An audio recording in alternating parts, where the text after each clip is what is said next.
everyone. So today what we're going to do is move one step forward and create a Hello World module by using existing storefront theme. So last time what we did, if I'm going to quickly recap on episode 1, which was the very first episode I did for my channel, is we created a very basic standard module in Magento 2. All it does is prints out Hello World. As you can see, it doesn't have any storefront theme. It just prints out the standard text on the web page. That's it.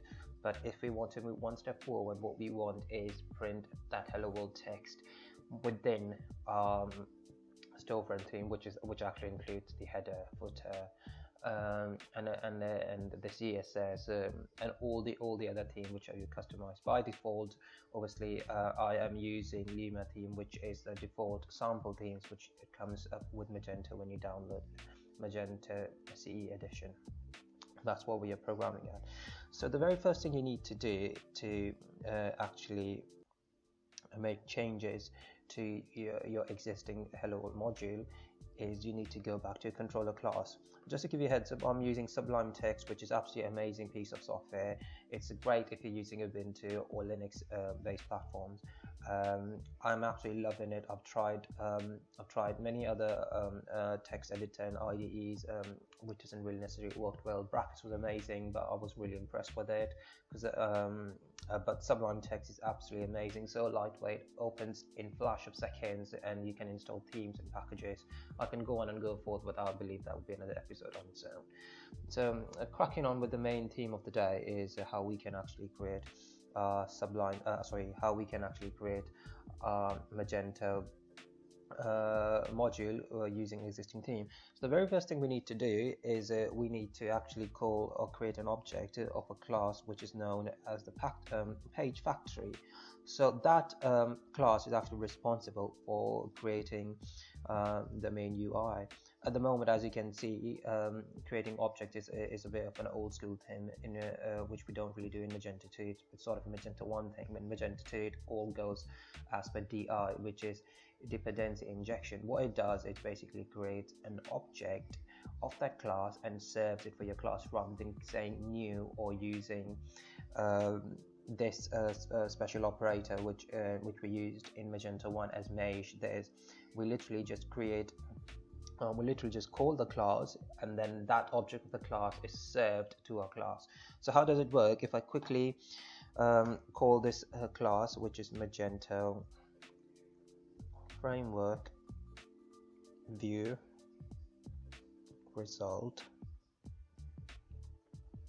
page factory, and I call it as view page.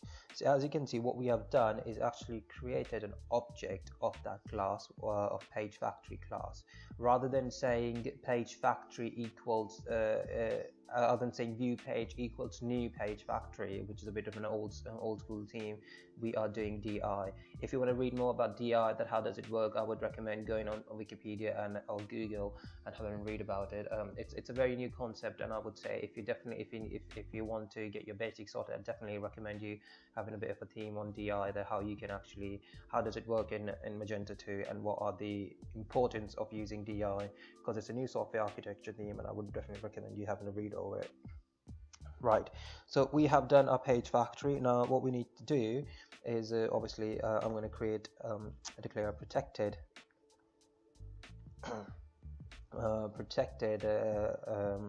variable view page, and normally what I do, if I have a certain variable which I'm trying to call, I not normally declare it with an underscore at the very front, so I not normally prefix it with an underscore. Basically, it's just a way of keeping your code clear and precise, that anything with an underscore, it actually belongs to your class, and anything which is just normal is actually being DI. So I'll just keep it view page like that. Now what we're going to do, obviously most importantly, we call this we call our variable, and when we create an object of our existing class, which is the world class, when we call a page, it actually initiates our view page variables. As you can see, the view when you call this class, the constructor of the constructor function is executed by default, and then the view page object value is transferred to our existing class underscore view page variable. So it now belongs to your class basically. And then if you quickly just this is what we have done in our construct function, which is as pretty much easy, and that's all we have to do. There's nothing else we need to do about it. But now here in the execute function, that's where the real thing kicks in. So we're going to get rid of this echo and exit, because the execute function, which is the main function, will now be responsible to create the page itself. When I say the page, what I mean is that the whole branding, which and it fetches up all your existing theme from a public static folder. We'll get into that later on, and then it brings up the header, footer, and everything else which is associated with the default theme. So here what we're going to do is we're going to return, I'm going to call my view page variable and create the page. So what it's going to do is going to quickly create the page, but whenever this function is called, and it's going to create our default page. So just to quickly give you a brief recap, here we call when we go into the browser, this execute function is created. Execute function is called. When execute function is called, it actually uses this view page properties and calls it function create, which actually creates our page layout. So that's it here. We're not going to do anything there. Now the actual thing starts here. So as you can see, this is my directory structure. If I go back to my directory structure, hello world, we're going to create a new folder here, and that will be called view. So if I create a new view folder, inside that I'm going to create a new folder called front end, and inside that I'm going to create another folder called layout, and inside that folder I'm going to create a new file, which is an XML file. And just be careful, make sure that XML file actually matches your naming convention of your whole modules. So I would recommend having your vendor name, which is in our case is my name, underscore your module name, which is hello, underscore your class name, or your actually the controller class name, so which will be in our case is world, and then XML. On the next episode I'm going to explain you why we have done so, and there's another way, and then instead of doing that you can create a file called default XML file, but we'll get to that in the very next episode. So right, we have created an XML file. Now what we're going to do is I'm just going to quickly add some text to XML files. If I go back to Sublime Text, open my XML file, as always XML file is standard XML version file, so we're just going to do our normal XML tags and information. So our version is 1.0 as always. In this XML file we have the very first parent tag is a page tag, so we close that page tag. Page tag is basically, as it says, is responsible for actually the whole page layout. Inside that we have another tag which is called reference container. So if I type reference with C capital container tag, and its attribute is name attribute, and inside that I'm going to quickly close the reference tag now, and inside that we have another tag which is called block. Now this is a very important line. So inside block, if we have a certain attributes, one is template, another one is class, and the last one is name, and I'm going to name it as our vendor name and the module name. Now as you can see, the class is where you actually specify the logic. So here we are going to link it to our block folder, which I'm going to create later, and I'll show you how it works. So here I'm going to reference it to a file which will now actually handle the logic. Now what has changed from the previous episode is that our controller class file world is actually not responsible for creating the page itself. It doesn't do any logical, it doesn't print out anything, or it doesn't do any clever stuff. All it does, it just makes you the page. It refers to this XML file, and from this XML file Magento knows which class is the logic class and which page is to pick up for creating the page. So what I'm going to do quickly here is I'm going to reference it to a block folder, which I haven't created it yet, but we will do that once we're done with this file. So I'm going to refer it to block folder. It starts with the vendor name, module name, and then we're going to create a folder block, and our file name will be logic. So we're going to create this folder block soon, and inside the block folder we'll have a file called logic.php, which will actually be responsible for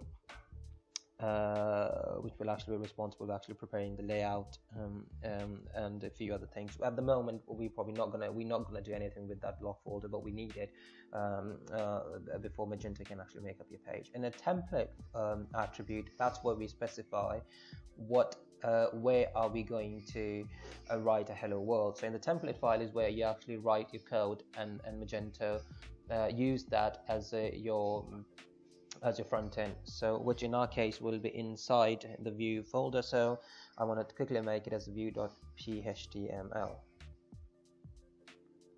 Once we've done that, I'm going to name reference container as a standard reference container, which we always use, and I'm going to name it as content. Right.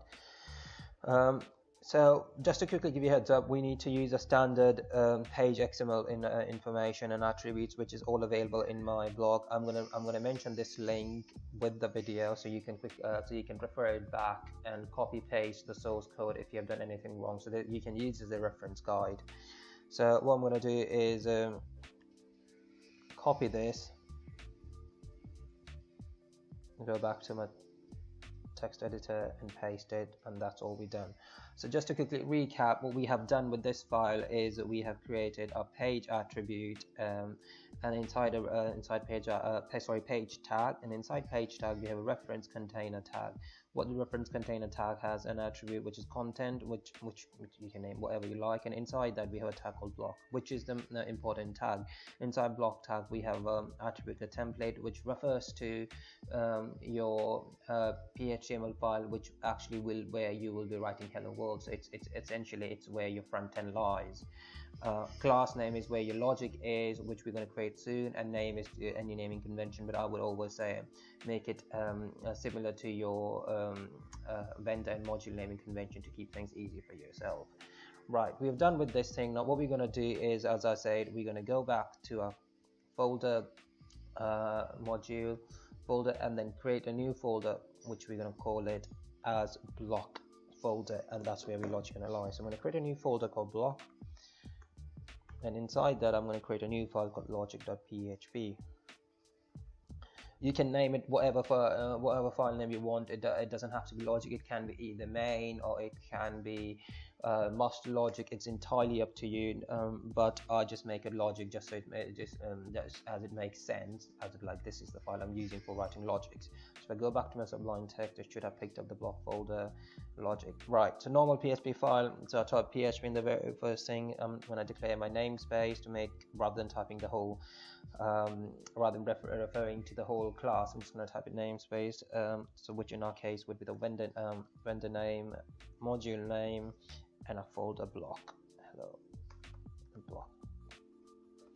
And then a class name would be logic. Make sure that the class name is exactly the same as your file name, and this class extends a special type of class, which is an elements class. So what we're going to do is we're going to extend this Magento framework view element template class. What just happened there? Template class. And once we've done that, we inside this we have two functions. Obviously by default the very first function, as you've already probably guessed, is the construct function. So I type public function underscore construct, and the another function is the protected function, and it's called prepare layout. It has only one underscore, unlike construct function prepare layout. At the moment, we're not going to have anything in the prepare layout, so we're just going to leave it blank for now. So we're going to leave it there, and inside a construct folder, we're going to di a template class, so we can get the context of the template class, which will be exactly the same: Magento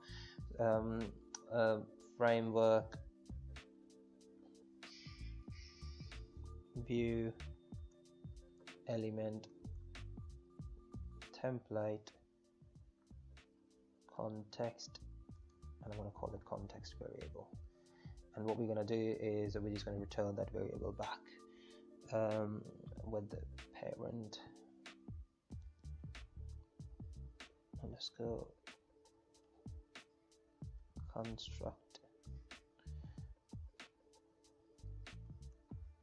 context. Right, so this is a very basic logic file. At the moment, as you can see, we are not doing any arithmetic calculation or any clever stuff there. It's just a logic file. It's just a template.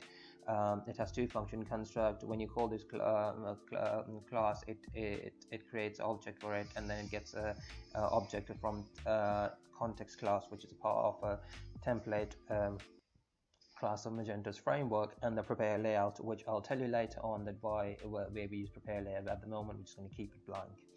Right, so we have done that. Now let's move to our very last step. Now, as you remember, we mentioned in a block tag view.phhtml. So as you can see, the class now is referring to this logic file, which is this one, which has actually absolutely nothing, no logic at all in there. And now if you go back to XML file, all we have to do now is create this view.phhtml. To do that, we have to create that into the same directory inside view template front end, but inside front end we're going to create a new directory called templates. So if I quickly go back to my directory, hello view front end, and here I'm going to create a new directory called template.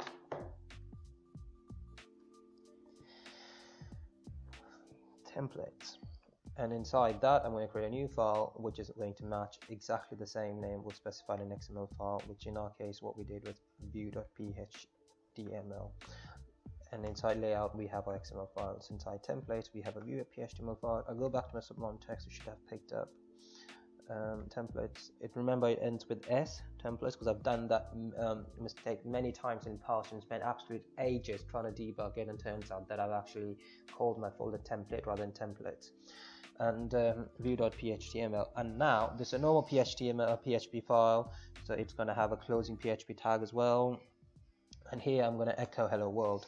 Echo, I'm going to use i18n function for multilingual support, and there I'm going to do hello world, and voila, that's it, we're all done. I'm going to quickly go back to my terminal, compile my code. I'm going to quickly switch to my root directory using Magento, type in php bin Magento setup upgrade, so it actually clear the caches and upgrade everything, your module with the new files. You can ignore that exception because I've been playing around with my system, so I will get back to that why I'm getting that in the future episodes. Once we're done with that, then I'm going to quickly go and clear the cache. Magento cache flush. Now that's all done. Now we're going to go back to the browser and refresh, and hopefully it should come up with the whole storefront theme.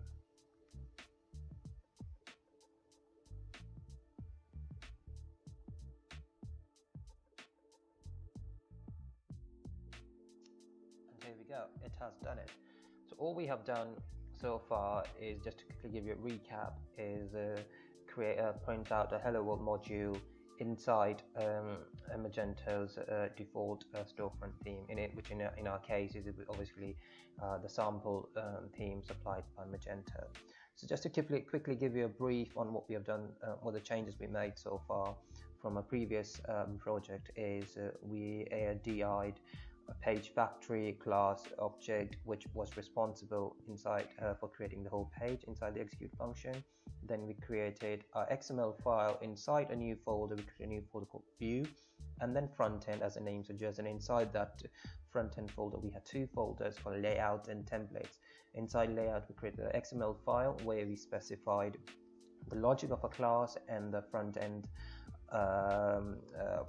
file, PHP file. And then we created a block folder inside where we specified the logic. And obviously at the moment it doesn't have any logic at all. As you can see, the prepare layout function is absolutely empty.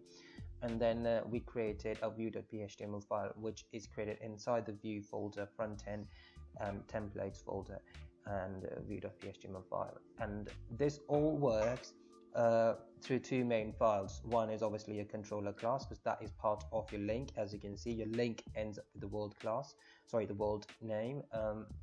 That world name is your class action name, so it actually refers to your class, world class, and it executes it. It takes up the page, and then Magento refers to the XML file, and then from there you tell Magento, right, view.html file is your front end file, and the block logic is your logic file. And we did a setup and upgrade in Magento on a terminal, clear the cache, refreshed it, and we all there.